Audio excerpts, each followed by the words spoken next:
Hi there, it's Amelia with WTI, and today I'm going to show you a beautiful mascara that I've been using for quite some time. This is the Most Wanted Lashes Mascara by Milani. This one is really good. I personally don't have a lot of eyelashes, and the ones that I do have don't have that much volume. However, when I applied this mascara, I immediately noticed a change.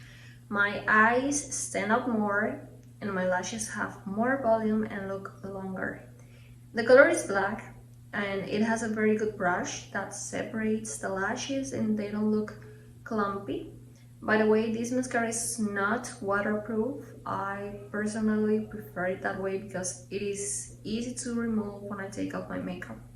So if you're looking for a really good mascara that leaves your lashes with a lot of volume and they don't look clumpy, in the color black and not waterproof, this one is really good.